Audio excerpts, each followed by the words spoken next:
Hello and welcome to the Christopher Hall Training Podcast. We're going to be talking about how to maximize low back strength and endurance. We're going to be breaking it up into a few different parts, try and keep it as concise as possible. So first of all, we're going to look at the lower back, where it is, what muscles are involved.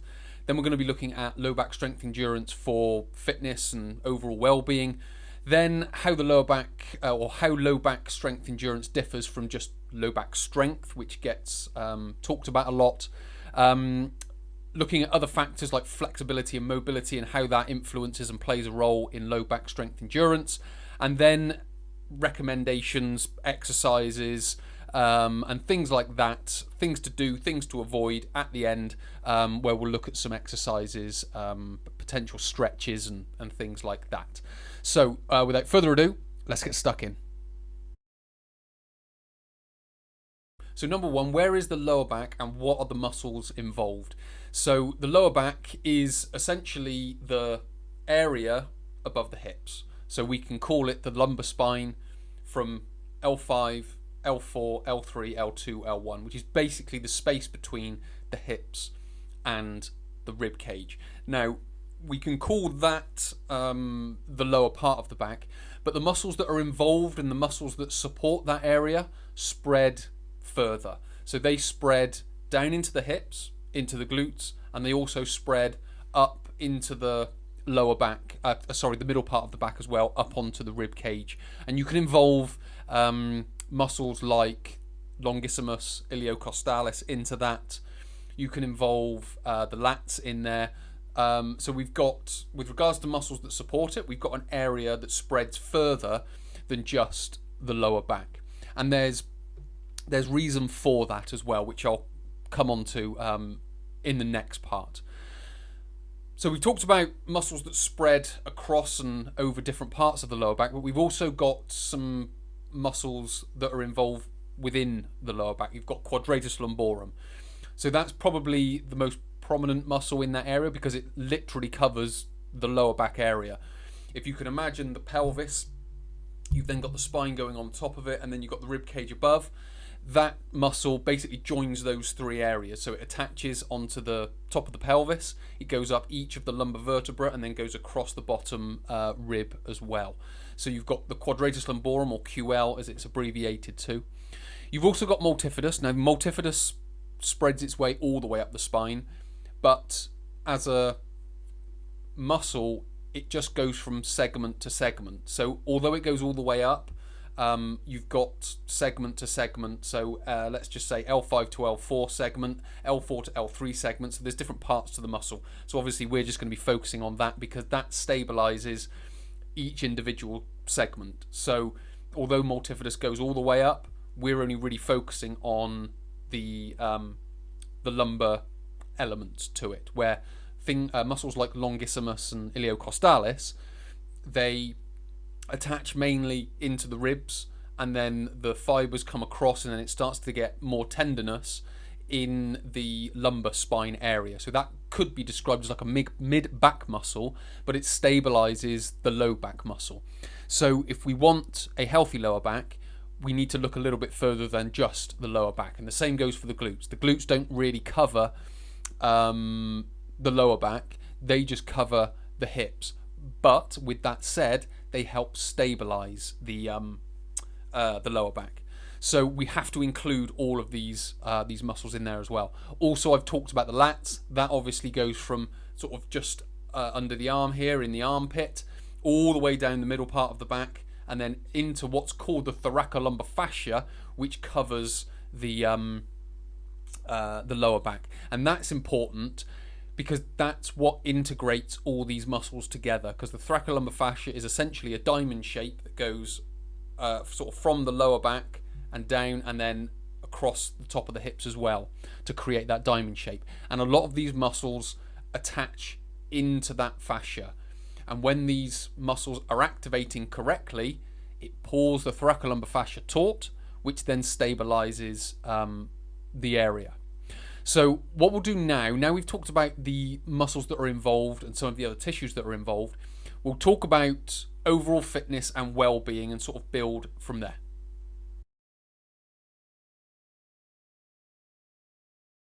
So why and how does low back strength endurance apply to fitness and well-being? Why is it crucial for it, and how does it do it? Well, essentially what we're looking to do, number one, is stabilize the spine. That is, you could describe the most fundamental part of low back strength endurance, or low back training, if you want to call it something. It is useful to have some degree of low back training, but it needs to be integrated into a wider program. So it's useful to do things like that, which is why I put the program together, how to build low back strength endurance, which is a 12-week program. It's all online. You can click the link below and go through to it.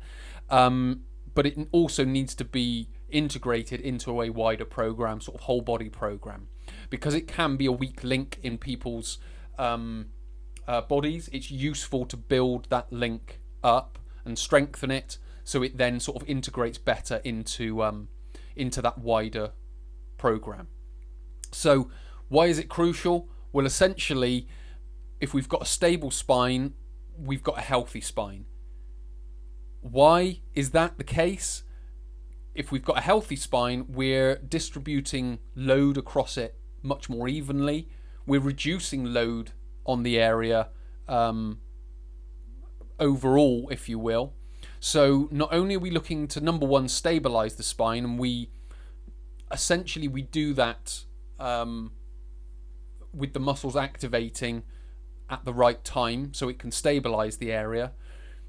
And that's the sort of, let's just say, the strength component to it. But also we've got the endurance, which is stabilizing the spine over time, which is, as Dr. McGill would describe, that's the crucial factor in a healthy spine, in a means of reducing risk of lower back pain, is building that endurance into it. If we can build the endurance into the spine, then we're going to be, again, reducing that risk of lower back problems in the future, because the mechanism of injury to the lower back is small injuries over time, or micro injuries over time, that go unnoticed by the individual. So you're picking a pen up off the floor, you do it incorrectly, there can be a small micro injury, you don't realise it's happened, but the more you do it over time, they build up, and then all of a sudden you go to pick that pen up off the floor again, where the 100 times you did it before it was fine, on the 101st time the back goes, and you think, oh well, there must have been a problem with that one time. It wasn't a problem with the one time, it was a problem with all the times that you did it.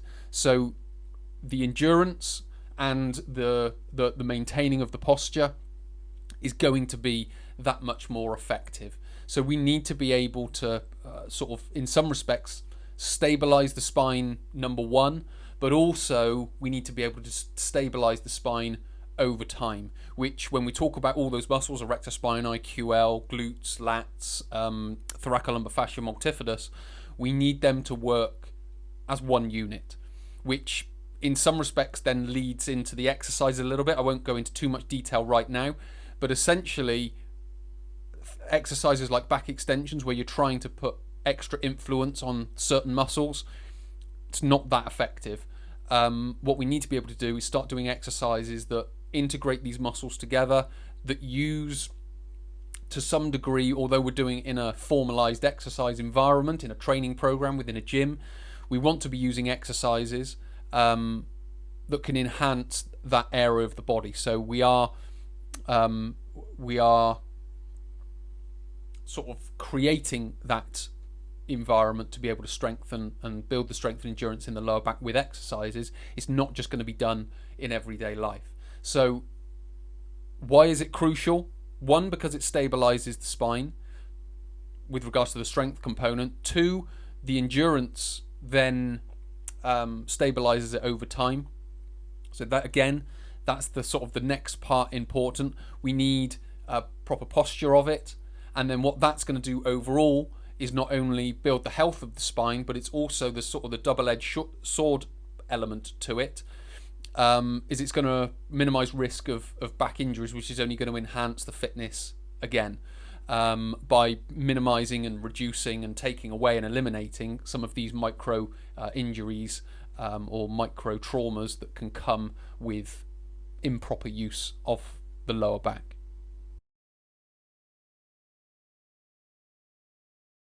Number 3, little short section. This is essentially the difference between low back strength and low back endurance. Now, I've introduced that already when talking about stabilizing the spine and then stabilizing the spine over time.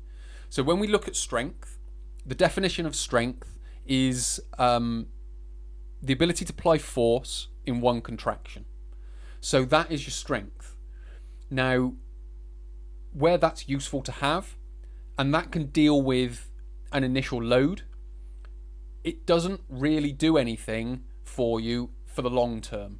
So yes, you can have a strong back, and it's not really going to do a great deal for you with regards to the health of your spine and the sort of prevention of injury of the spine, or minimizing risk of injury of the spine, I should say.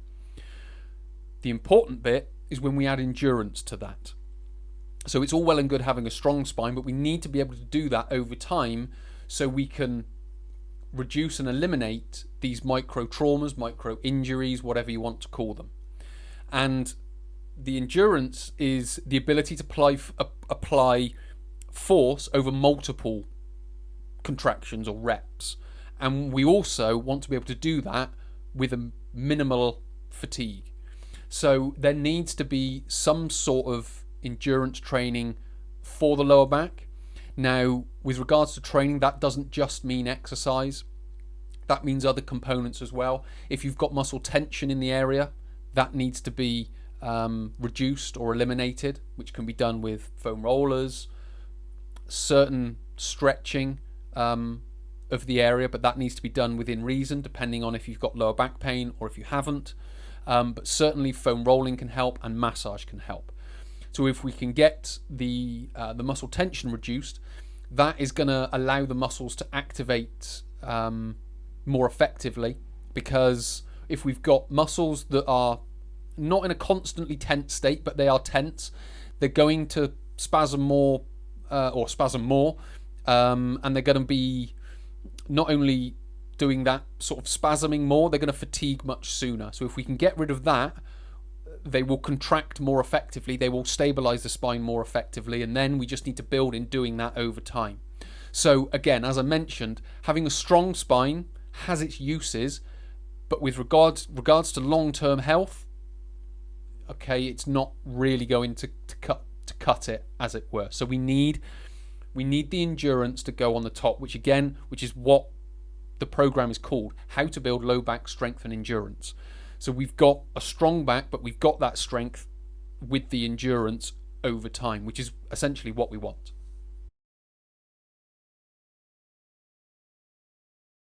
Flexibility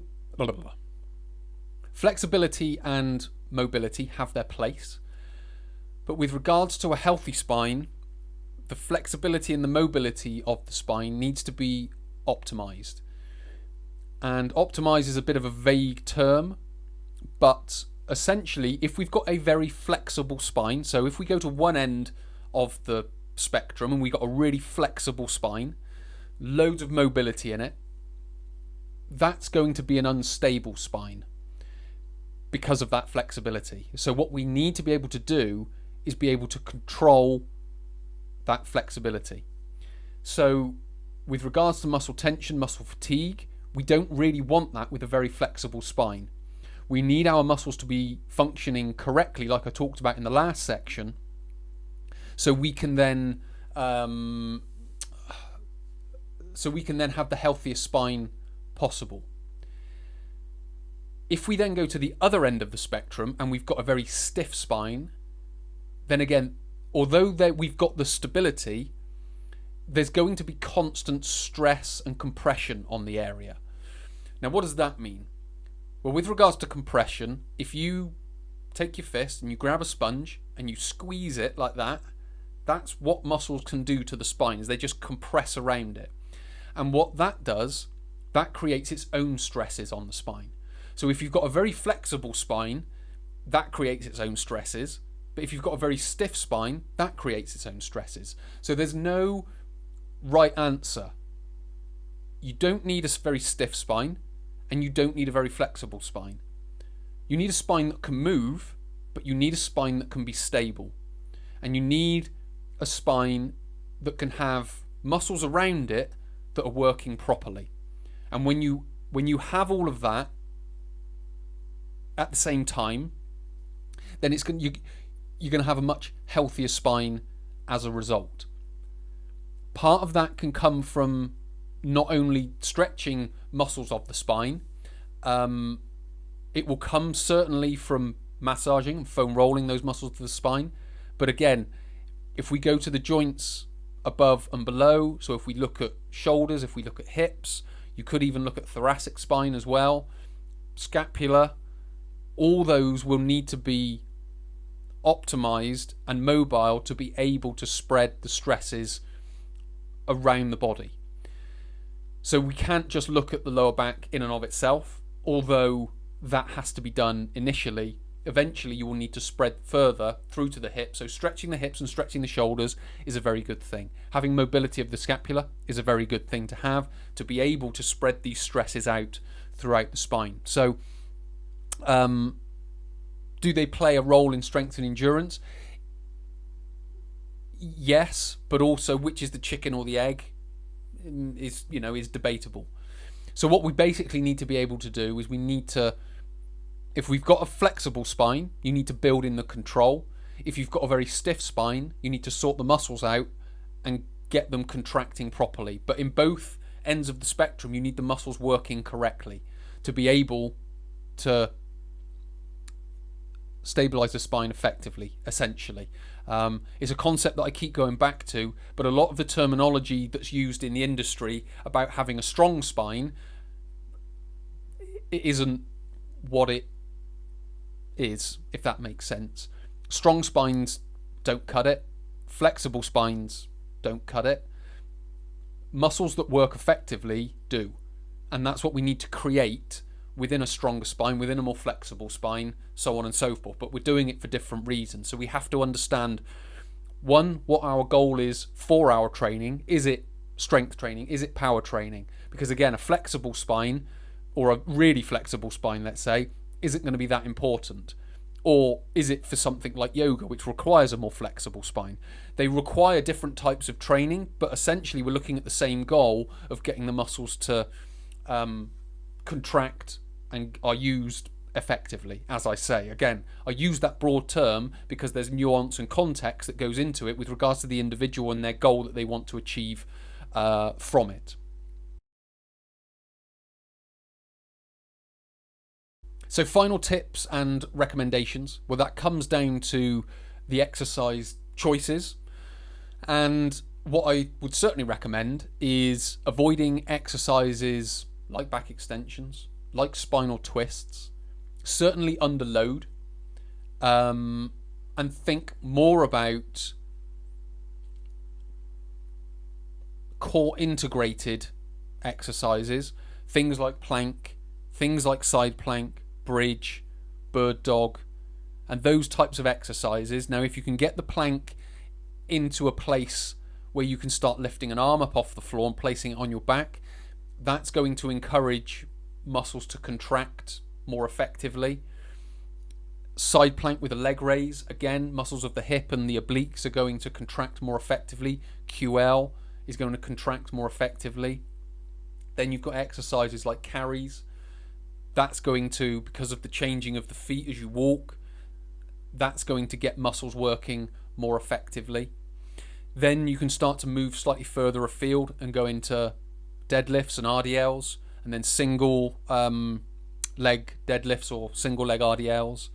Again, because you've got that leaning forward, the muscles are going to contract on and contract off as you come up. So imagine you contract on and the muscles sort of engage and then they release off as you come back up. So it's understanding that and building that in. Plus you get glute activation in there as well, hip stabilization, spine stabilization within it all as well, because of the nature of being on one leg. So you're building the fundamental elements of it with plank, side plank, bridge and bird dog, and then you're starting to build in movement and motion with RDLs, single leg RDLs, carries, exercises like that. What I would also recommend would be like some sort of massage to those muscles that I talked about. QL, again, understanding, do you have lower back pain? Why do you have lower back pain? So this isn't really for people with back pain. You have to have gotten to some degree of reduction of back pain, almost out the other side of it, to be able to start building this into it. If you're in constant pain, you need to address that first. Building strength and endurance needs to be integrated into that plan. So having some sort of massage or some sort of foam rolling to erector spinae, QL, multifidus, glutes, lats, and you'll kind of do the thoracolumbar fascia with that as well. So with regards to the exercises, those would be the ones I would recommend starting with. Again, they're all in the program.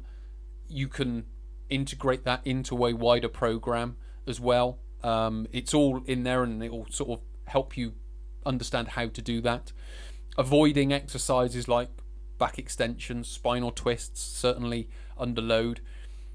You wouldn't necessarily need to stretch the lower back either, very simply because you don't need a flexible spine. So it's understanding that and understanding how it all gets put together. But again, you can start to build that within the 12-week program when or if you decide to do it, and you can do that simply by just clicking the link below. The final part of this with regards to recommendations and advice is, how does it fit into a wider program? Well, you won't really need to do multiple workouts per week if that's what you're doing. So if you're training in sort of a wider whole body strength type of program, you may only need to do that program once a week. If you're a beginner, you may start with once to twice a week, again to build the endurance into the lower back over a number of days, because you don't want to jump in at the deep end and do it most days. If you are just looking to build low back strength and endurance, you may go up to 3 times a week. You wouldn't really need to do any more than that. So again, it's understanding where you are with your training, and it's understanding where your lower back is within your training, and then you can start to build in and start to make sense of what you really need to be putting into the training and how many workouts that you need to be doing with regards to your lower back. But again, it's not a big area of the body. It shouldn't necessarily be fatigued. You just need to activate it and make sure the muscles are working correctly to be able to do their job. So again, even just as an intention of, or an outcome of the training, more to be more specific, is don't think about completely fatiguing the area. Think about activating the area and maintaining the posture throughout, so the muscles are able to do their job correctly and effectively, as I've said, that broad term. So hopefully that's given you some degree of help and some degree of understanding of how to train a lower back.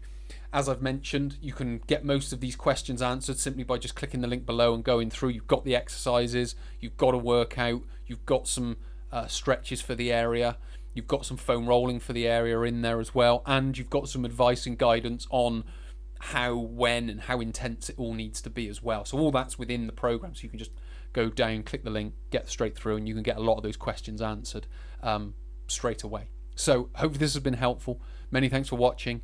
Thanks for listening to the Christopher Hall Training podcast about how to maximize your low back strength and endurance.